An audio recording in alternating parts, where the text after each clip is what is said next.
Hey kids, this is Ivan. How you doing?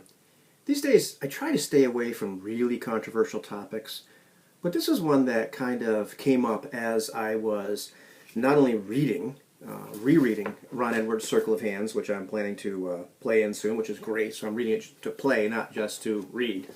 Um, and also, I came upon a thread on Facebook, which just popped up in my feed. It was a group I'm part of that I really don't participate in, and it just kind of popped up as something, and I saw something that looked interesting, and then I clicked on it. I was like, oh my goodness.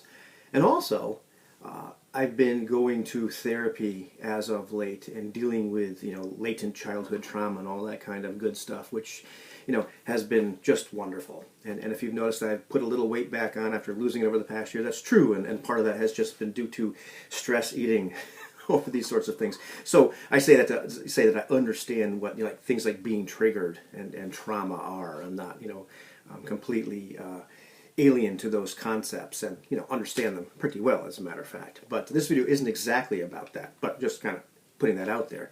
Anyhow, this book really handles or codifies or has a really good way of handling disturbing elements in role-playing games. And what Ron does in here, which I really find awesome, and something that we probably do a lot naturally anyway, is he divides up the elements of the setting into three different categories, whether it's the backdrop, the situation, and the scene, which I'll get to. But it's interesting how often, as he talks about in here, how we conflate things that are in the backdrop. Something that is stated as going to be part of the game world reality, or the elements that are happening in the game world. Like, say, for example, this one, it's an Iron Age fantasy. So there are all sorts of atrocities that people commit upon each other. Various cultures conquer or raid one another, and you don't have to. I don't have to list them for you. All the various atrocities that you can think of that human beings do to each other. Well, these things happen in those raids and in these skirmishes and fights and feuds and what have you. I don't need to list all of them, but they are assumed to be part of the backdrop. But what a lot of people often assume when they hear something like that is these are going to be things or elements that you're going to be actually interacting with in the game itself. That's what the game's going to be about. These are the things that are going to happen to your character. And that's not necessarily true. And it was interesting as I clicked open this link in a Call of Cthulhu forum on Facebook or a group. Somebody had asked a very innocent question, which went terribly, terribly wrong. And he actually reposted it later, put down like what his rationale for asking that question was, the background of that. Handled it really well with quite a bit of grace. I don't think I would have handled it with as much grace. Found out his answer, said thank you very much. I didn't mean to stir up the sort of controversy. Went on about his merry way. People were happier. But the question he asked was, what was the legal age of marriage in Massachusetts and I think Canada in the 1920s, somewhere around there? And then the storm happened, and some people were trying to answer the question, but mostly people weren't answering the question. Mostly people were jumping on, and you saw people behaving badly, for lack of a better word, on both sides. Some people were rushing in and saying, well, why would you even include something like that in your game that could trigger people, and there are people that have been abused and all that sort of thing. And people on the other end jumping on saying, well, why don't you stop being such a special snowflake, and if you can't handle stuff you shouldn't be playing role-playing games at all, and all that sort of stuff. Very few people were actually engaging with the question. Later on, the fellow comes back in and says, well, hey, here's the background.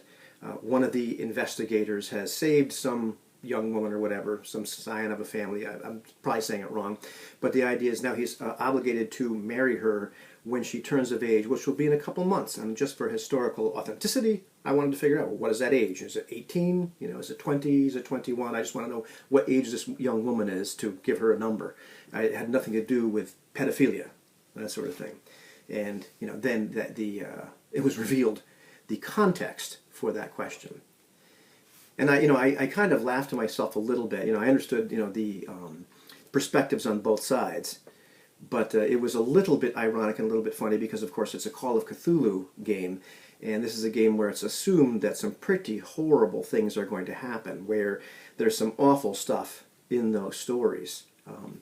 And even I was thinking to myself, kind of tangentially, Dunwich Horror is one of my favorite stories, and where does Wilbur Whately come from? Where he and his brother, the Dunwich Horror, Lavinia Whately didn't give birth to them; it wasn't a virgin birth, and it made me think of that rather graphic picture by Errol Otis in the rare deities and demigods from AD&D, the Cthulhu and Melnibonian mythos, with a picture of Yog-Sothoth, which is rather suggestive of how that might have happened. But I'll just leave that there. It's one of those pictures you look at like, oh man. Anyhow, but it relates to part of what was going on. Part of my realization was people were conflating, stuff that this person was putting in the backdrop for historical authenticity. Let's just say the age of marriage was, in fact, 16. Let's just say that maybe there were some squicky things that were supposed to be happening in his Call of Cthulhu game, where maybe some young woman was being married at this really young age to somebody, and maybe it was like a Lavinia Whately setup before this man actually put down the rest of the context. Well, that doesn't necessarily mean that we're going to be interacting with it, that that's going to be interjected into the scene. Completely different thing.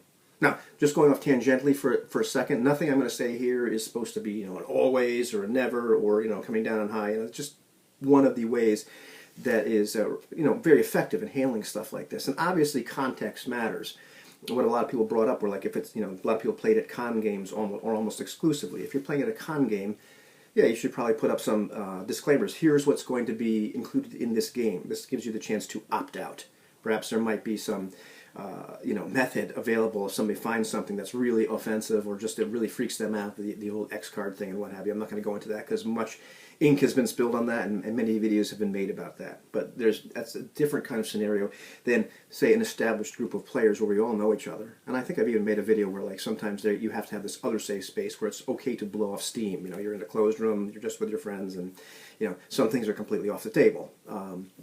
And there's a difference between those two things and a new group where you're getting together. We're going to play Circle of Hands. We're going to talk about what this game is going to be about. We're going to play Call of Cthulhu. Each one has a different kind of social contract dynamic and what have you. But anyhow, after that little digression, so I just make those things kind of clear while I'm holding them in my mind. Very often we kind of conflate what's going on. Is this part of the backdrop? Is this part of the scene? So what the heck am I talking about? Ron talks about 3 different levels of setting in Circle of Hands, which I believe don't just apply to Circle of Hands, but to a lot of games.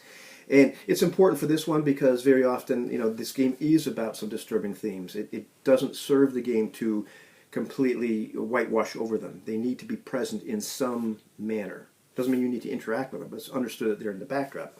So the backdrop includes things like, the culture, the history, in this case, the magical war.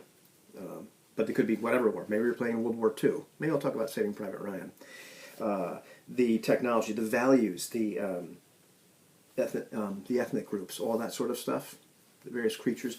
These are various things that are understood to be happening in the background. They don't necessarily need to show up. Then he talks about another level, getting a little closer, bringing the focus a little closer, is the situation, the location, the time, the venture. What are you actually going to be doing? What are you walking into? The immediate geography, the immediate history, the people present, the cultural details enforced, the town that you're going to. Maybe you're going to the town where the young woman is betrothed to God knows what. That sort of thing. But you're not actually interacting with it yet. That's the situation. And even the played characters. And then finally, the scenes, like what's happening right now. A particular spot, a time of day, who's there, what just happened, the actions and responses, the crises, the threats, the opportunities, the consequences. Now here you are at the wedding of, the young lady and God knows what, whatever it happens to be. And it's very easy, or what people often do, is conflate this background with what we're actually going to be doing. These elements don't need to actually be interjected into the scenes in order to have some sort of impact. It's just understood that they're there. But we don't need to deal with them directly, if you know what I'm saying. And something like, say, Saving Private Ryan, to me is a great example of things that happen in that movie where there's this backdrop of all the atrocities that happen in something like World War II. And we have that opening scene. There's a couple other scenes, but that opening scene where the kind of the veils are lifted off, it is brutal. You see all these atrocities, in full force. Later on during the movie, with the exception of maybe a couple scenes which are really short, or elements in particular scenes, things are a lot more sanitized. You don't quite see the brutality as much. It's still in the backdrop. It's still things that are happening. You understand it's happening, but we're not zooming in great detail on that. It's no longer part of the scene. Even, I think of a couple situations, one of the guys gets, I think their medic gets shot by the guy in the field, the machine gun nest, where the heck it was. His death is nowhere near as brutal as the ones you see in the opening scene. The camera is panned back a little bit. It's not quite as graphic. The veil has been put on a little bit more. The other thing that Ron talks about in this game is two different methods, and I think Meg Baker was the one that came up with these. The idea that there's an approach to handling difficult themes in games, or disturbing themes, where there's one called, nobody gets hurt. No one gets hurt. And that method, there are certain things that are simply off the table. We draw the lines. These elements won't be involved. Somebody's free to use the X card or the black card or whatever to remove elements we discuss. And so these things simply will not show up at all. And maybe that's, if it turns out the legal age of marriage is 16, well, that's not the case anymore. If somebody doesn't want to see, brutal death or whatever it happens to be, or maybe, nobody gets, even in an investigation, nobody gets raped. There's no Jack the Ripper. Whatever it happens to be, these things simply will not happen in the game. The other method is called I Will Not Abandon You. And that's the one that Ron tends to prefer in his games. And one that I tend to, I didn't really have a name for it, but I think that's something that I'm a little bit more comfortable with. And your mileage may vary. The idea that we are going to skirt close to some disturbing themes because that's part of what this game is about, or part of the feel, the vibe, so to speak. But you have things called lines and veils. People can declare their own lines. They can find out where they are in play. And then you're responsible for declaring your own line. Once you declare your line, everybody else is responsible for respecting that line and not crossing it. But you see, well, how close can you get to it? And not for getting your jollies, but how much can we still interact with the themes of this particular game without triggering you, without getting you upset? And veils, putting a veil on something is, you're just not describing it in as much detail. And when you yank the veil off, then you're describing it in some more detail. And the idea that you figure out what you need to veil, what you don't need to veil. Perhaps there are some scenes in which you take the veil off. You think of Saving Private Ryan. There's various scenes where people die, where there's the horrors of war, but in that first scene, the veil's completely off. Later on, the deaths, the atrocities, they're a little bit more veiled, if you will. And so these are techniques to use to handle, to be able to include some elements that may be disturbing to you, to me, to whomever, but to not go over the line, to not, make it a not fun experience. Personally, and I've talked about this in the past, and your mileage may vary, I found that I like some games that can, deal with some disturbing themes, not just, for shock value, because that's not what I'm into, but more to examine those sort of things, to see what's there, to see what my reactions are, to see, to look more into the human condition and all that kind of good stuff. It's an interest, just like film, just like books, all other kinds of media. It's another method to look into these sort of things. Anyhow, just something that was on my mind, because Ron does such a good job with handling this and with kind of reducing some of that confusion that we can sometimes have in games when a disturbing element shows up. And you don't need to retreat to one of those two poles where you're, a warrior who's going to protect everybody and this should never happen and this is just verboten in role-playing games and how dare you. And the other side where, you're a jerk in the other extreme and saying, well, you should just, grow up and pull up your pants and, if you can't handle this kind of stuff, then you should go play ping pong. Both those extremes are unnecessary and silly. In the middle, acting like a rational adult, a responsible adult, I think that's a better place to live. Have a good one, kids.